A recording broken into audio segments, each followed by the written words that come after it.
Hello everyone, कैसे हैं आप सब। आज की वीडियो में हम बात करेंगे सपनों के सौदागर की। यस, सपनों के सौदागर की, बिग बुल की, एक ऐसा शख्स जो सपने बेचता था। क्या आपको उसका नाम मालूम है? कौन ऐसा शख्स है जो स्टॉक मार्केट में सपने बेचता था, बिग बुल कहा जाता था? यस, हम बात कर रहे हैं हर्षद मेहता की। ये वो शख्स है जो सपने बेचता था। बहुत ही एजुकेशनल और मोटिवेशनल स्टोरी है।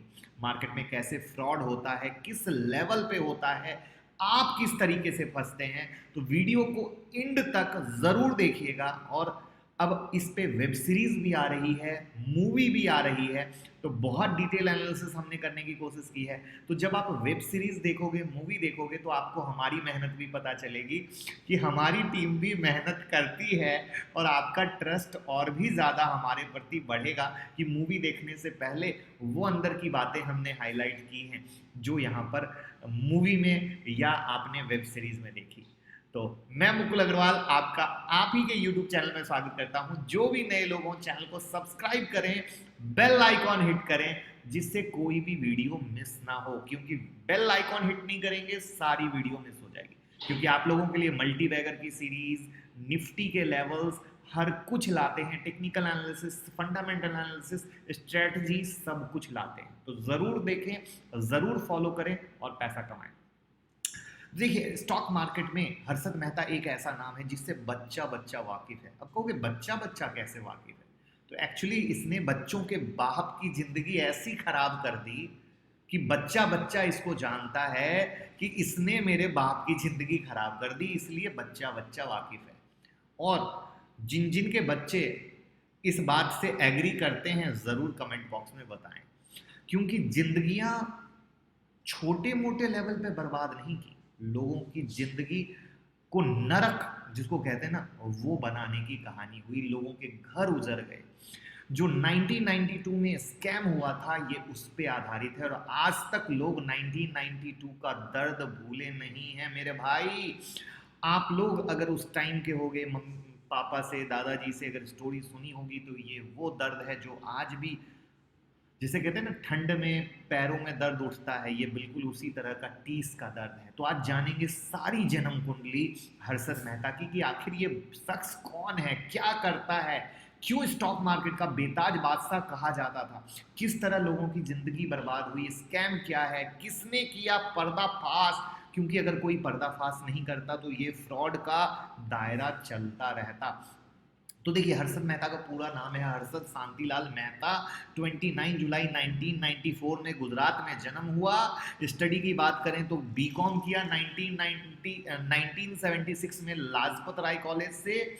दो भाई थे ये, अश्विन मेहता, सुधीर मेहता, मतलब हर्षद मेहता के अलावा, यानी टोटल तीन। हर्षद मेहता ने एजुकेशन कंप्लीट करने के बाद बहुत सारी जगह जॉब की, हाथ पैर मारा, सेलिंग की, सेल्समैन बना, हौजरी, सीमेंट, डायमंड सॉर्टिंग का काम किया। लेकिन मन तो कहीं लगा नहीं, मन था कहीं और। इसके बाद इन्होंने स्टॉक मार्केट में एंट्री ली एज अ जॉबर। जॉबर समझते हो ना, तुरंत खरीदा तुरंत बेचा। तो बहुत सारे लोग जॉबर का काम करते हैं, और जॉबर आप में से भी कोई होगा। तो इस काम को उन्होंने अच्छे से सीखने के बाद हर्षद मेहता अपने भाई सुधीर मेहता के साथ मिलकर एक ब्रोकरेज फर्म की शुरुआत की। शुरुआत बहुत लोअर लेवल से हुई। उसका नाम था ग्रो मोर एसेट मैनेजमेंट। ये ग्रो मोर पब्लिक के लिए था, बट पर्सनली हर्षद मेहता के लिए ये रियल ग्रो मोर बना, पब्लिक को सिर्फ दिखाने के लिए बना। तो धीरे धीरे क्या हुआ, जब बड़े बड़े इन्वेस्टर भी इन्वेस्ट करने लगे, इनकी फर्म का सहारा लेने लगे, क्योंकि इन्होंने कई सारी टोपियां इधर से उधर, उधर से इधर, इधर से उधर करने का बहुत ही बेहतरीन काम किया। और उस काम करने में वो टोपियां इस तरीके से इन्होंने लोगों की सेट की कि लोगों को इन पे विश्वास हो गया कि यही वो है जो सब करके दे सकता है, सब करके दे सकता है। और उस टोपी टोपी के चक्कर में जो सबसे मास्टर स्ट्रोक इसने लगाया, वो दिमाग का इस्तेमाल करके एक सीमेंट की कंपनी जिसका प्राइस 200 रुपए था, उसको 9,000 रुपए कर दिया, वो भी सिर्फ 3 मंथ में। और पता है उस स्टॉक की कंपनी का नाम क्या है सीमेंट की? एसीसी। एसीसी में इतनी बड़ी तेजी होने के बाद कंप्लीट हाईलाइट हो गए। क्योंकि अभी तक छोटा गेम हो रहा था, लेकिन एसीसी के बड़े गेम के बाद इन्वेस्टर की लाइन लग गई इनके पास, क्योंकि इनके पास लोगों को लगा वो जादू की छड़ी है जो इन लोगों को करोड़पति बना सकती है। क्योंकि इन्होंने लोगों को दिखाया कैसे स्टॉक मैनिपुलेशन होता है, कैसे स्टॉक चलता है, और शुरुआत में इन्होंने स्टॉक चला के लोगों को अपनी तरफ अट्रैक्ट किया। और जब ऐसा होता है, लोगों को पैसे बनते हैं, तो लोगों को कुछ समझ में नहीं आता कि वो सही है या गलत है, बस उन्हें लगता है मेरे पास पैसा आ रहा है यानी सब सही है। और हजारों की संख्या में लोग इनको फॉलो करने लग गए। और उस टाइम ऐसा भी कहा जाता है कि हर्षद मेहता जिस स्टॉक को छू ले वो सोना नहीं हीरा बन जाता था मेरे भाई। और कुछ लोग इसी सब कारण से हर्षद मेहता को बेताज बादशाह के साथ साथ अमिताभ बच्चन भी कहते थे। अब बताओ, अमिताभ बच्चन का फेमस डायलॉग, रिश्ते में तो हम तुम्हारे बाप होते हैं। वैसे ही ये कहलाता था कि रिश्ते में तो हम स्टॉक मार्केट के बाप लगते हैं। और एसीसी का जलवा उसके बाद तो इस कदर फैला कि न्यूज़पेपर, मीडिया, सब तरफ ये हीरो हो गए, एकदम हीरो माफिक।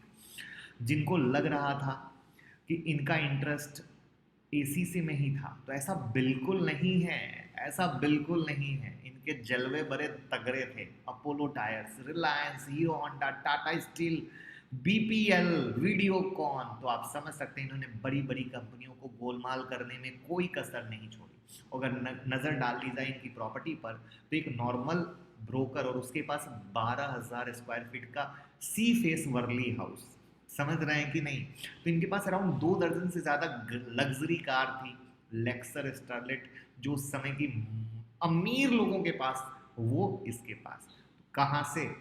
यही वो चीज़ है जहाँ पे लोग ग्राउंड लेवल की चीज़ें भूल जाते हैं, और ग्राउंड लेवल पे चीज़ छोड़ के लोग अट्रैक्शन में आते हैं स्टॉक मार्केट में, जहाँ पे लोग फंसते हैं। तो किसी को क्या पता था कि जो जिसका मसीहा बना बैठा है वो मसीहा नहीं है, वो खुद की दुकानदारी और खुद की चीज़ों को चमका रहा है।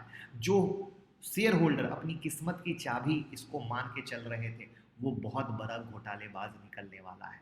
अब यहाँ से शुरू होता है, क्योंकि चमकना था चमक गए, चमकने के बाद लोग जुड़ गए, अब जुड़ने के बाद शुरू होता है घोटालेबाजी का सफर।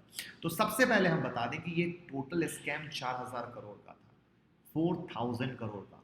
और इस स्कैम को एक्सपोज होने के कुछ दिन पहले ही हर्षद मेहता ने 26 करोड़ का एडवांस टैक्स पे किया था। कितना? 26 करोड़ का उस टाइम में। और इस स्कैम के बाद मार्केट बहुत क्रैश आया था, और उस क्रैश का दर्द, जैसा कि मैंने शुरू में बोला, लोग भूले भी नहीं है, 72%। और जो मार्केट धंसता चला गया था, रिकवरी मुश्किल थी। और असल में हुआ कुछ इस तरीके से था कि स्टॉक मार्केट में एक छोटा सा ब्रोकर पैसा लगा के करोड़ों कमा रहा था। और सारी कहानी यहीं से शुरू हुई, क्योंकि इन सारी चीज़ों को देखते हुए सवाल उठेंगे कि आखिर हर्षद मेहता के पास इतना पैसा आया कहाँ से। और इस सवाल का जवाब ढूंढ रही थी इंडिया टाइम की रिपोर्टर, यस, उस समय की जानी मानी स्टार रिपोर्टर, जो हर्षद मेहता के पीछे हाथ धोकर पड़ गई थी, सुचेता दलाल। जो मैंने कहा था ना कि इन्होंने नहीं पकड़ता तो ये बहुत लंबा चलता। और 23 अप्रैल 1992 में उन्होंने इस राज का पर्दाफाश किया, और इस वजह से बीएससी और अदर स्टॉक एक्सचेंज काफ़ी ज़्यादा हिल गए।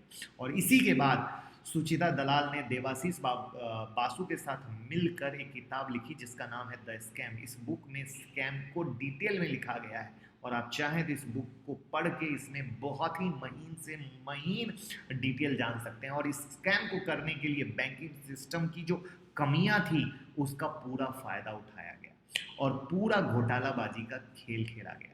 तो कुछ इस तरह डिज़ाइन किया गया जिसमें उन्होंने सबसे ज़्यादा बैंकिंग सिस्टम की कमियों को फ़ायदा उठाया। तो ये क्या करता था, ये समझने की कोशिश कीजिए। ये बैंक से 15 दिन के लिए लोन लिया करता था, और उस पैसे को कहीं और इन्वेस्ट कर देता था, और उस इन्वेस्टमेंट से जो प्रॉफिट होता था, उस प्रॉफिट को वो बैंकिंग सेक्टर को इंटरेस्ट के साथ वापस कर देता था। तो बैंक को भी खुशी की कोई प्रॉब्लम नहीं, इंटरेस्ट मिल रहा है।